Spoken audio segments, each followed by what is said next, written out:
சார்பாக ஆழ்ந்த இரங்கலை அந்த குடும்பத்துக்கு தெரிவித்துவிட்டு இன்றைக்கு தமிழ்நாட்டின் தலைகுனிவாக பேசக்கூடிய நமது தன்றாம்பட்டு கிட்ட போட்ட அந்த பாலம் இன்னைக்கு இடிந்து விழுந்து கிடக்கிறது. அந்த அவலத்தை நேரடியாக பார்க்கும் பொழுது சொன்னது போல என் கண்களில் தண்ணீர் வந்தது உண்மை. இது உண்மை. ஏன்னா இதை சொல்றதை புரிஞ்சுக்கணும். யாருடைய காசுல இன்னைக்கு ஏவோ வேலு அவர்கள் இந்த பிரிட்ஜ போட்டார் என்ற கேள்வியை மக்களுக்கு அவர் பதில் அளிக்க தீர வேண்டும். ஏவோ வேலு அவர்களே, உங்க சொந்த காசுலயே அந்த பிரிட்ஜ போட்டீங்க. கொஞ்சம் சிந்திச்சு பாருங்க. மக்களுடைய வரி பணம், இந்த மக்கள் வரி பணத்துல 14 கோடி செலவு செய்து ஒரு 2 மாசம் கூட நீங்க கட்ட பாலம் தாக்கு பிடிக்கிறீங்கன்னா அதுல எந்த அளவு லஞ்சமும் ஊழலும் ஒரே உதாரணம் அந்த பாலம். ஆனால் மணலூர் பேட்டையில ரிஷிவந்தர் தொகுதியில நம்ம தலைவர் ஜெயித்த பிறகு யாருமே அந்த பிரிட்ஜ் கட்டல அப்படின்னு மக்கள் முறையிட்ட போது, நான் இருக்கும் 5 ஆண்டு காலத்துக்குள்ள உங்களுக்கு நான் நிச்சயம் பாலத்தை அமைத்து கொடுப்பேன் என்று தலைவர் அவர்கள் கொடுத்த வாக்குப்படி மணலூர் பேட்டை பிரிட்ஜை சுதந்திரமான காலத்திலிருந்து மக்கள் கோரிக்கை நிறைவேற்றல. எத்தனையோ எம்எல்ஏ, எத்தனையோ அமைச்சர்கள், எத்தனையோ கட்சி ஆட்சி செய்தாலும், ஆனால் நம்ம தலைவர் முதல் முறையாக ரிஷிவந்தியத்தில் ஜெயிச்சவுடன் அந்த வாக்கை நிறைவேற்றி இன்றளவும் 2011 கட்டினாரு. இன்னைக்கு 2025 நம்ம தலைவர் எப்படி கம்பீரமானவரோ, உண்மையானவரோ, மக்களுக்கானவரோ அதே மாநில இன்னைக்கு அந்த பிரிட்ஜும் கம்பீரமாக லஞ்ச ஊழலுக்கு அப்பாற்பட்ட ஒரு நேர்மையான சின்னமாக மக்களுக்கான ஒரு பிரிட்ஜாக இன்றளவும் இருக்கிறது என்றால் அதுதான் நமது கேப்டன் அவர்கள் என்பதை இந்த நேரத்தில் உங்கள் அனைவருக்கும் சொல்ல நான் கடமைப்பட்டிருக்கிறேன்.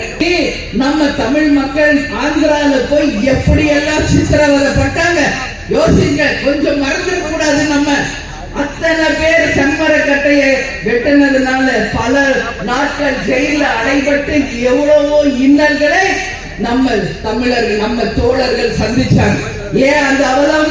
வேலை வாய்ப்பு இல்லை. திருவண்ணாமலையில வேலை வாய்ப்பு இல்லாததுனால வேலை வாய்ப்பை தேடி பக்கத்து மாநிலத்தில் போய் செம்மரக்கட்டையை வெற்ற ஒரு நிலைமையை ஏற்படுத்தியது இந்த ஆட்சியாளர்கள் தான்.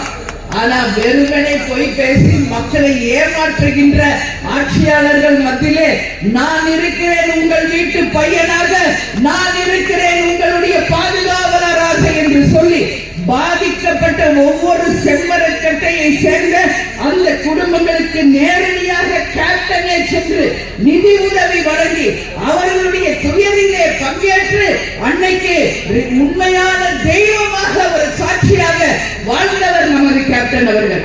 இன்னைக்கு அந்த செம்மரக்கட்டையை வச்சு ஒரு படம் எடுத்திருக்காங்க.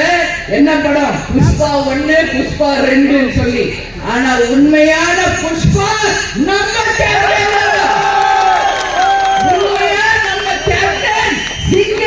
தலைவர், the line of tiger, line of Tamil Nadu நம்ம கேப்டன். இந்த தமிழ்நாட்டின் சிங்கம் நம்ம கேப்டன் தான்.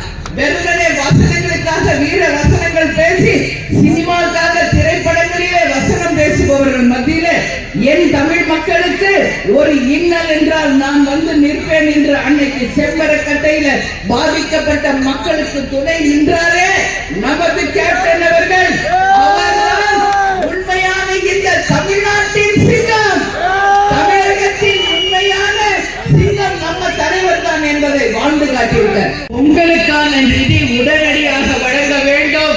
விவசாய மக்களுக்கும் மழை வெள்ளத்தில் பாதிக்கப்பட்டவர்களுக்கும் உடனடி நிவாரணம் தரணும்.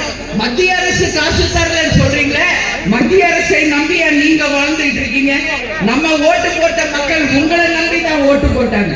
அவங்க ஓட்டு மட்டும் வேணும், ஆனா அவங்களுக்கு வேண்டிய சலுகைகளை செய்யாமல் ஏமாற்றுகின்ற திமுக அரசுக்கு மக்களாகிய நீங்கள் வருகின்ற தேர்தலிலே நிச்சயமான பாலத்தை புகட்ட வேண்டும் என்று உங்க எல்லோரையும் பார்த்து நான் கேட்டுக்கொள்கிறேன்.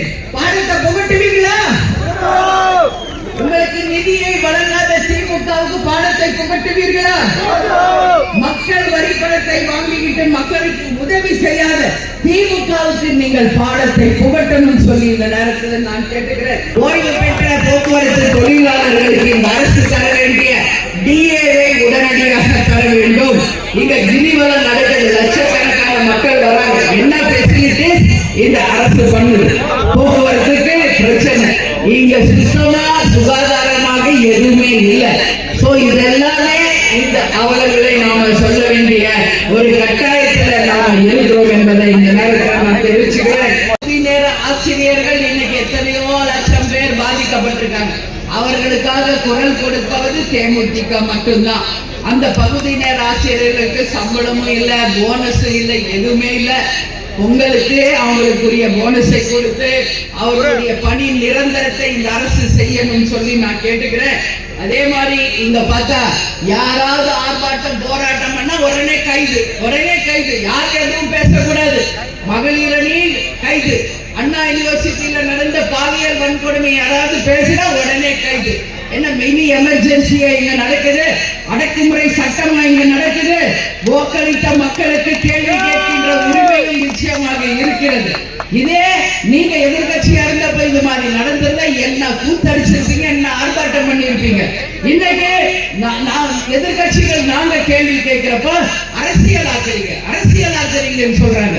நீங்க என்ன அரசியல் ஆக்காம வேற என்ன நீங்க மட்டும் செய்தீர்கள் என்ற கேள்விக்கு பதில் சொல்லணும்.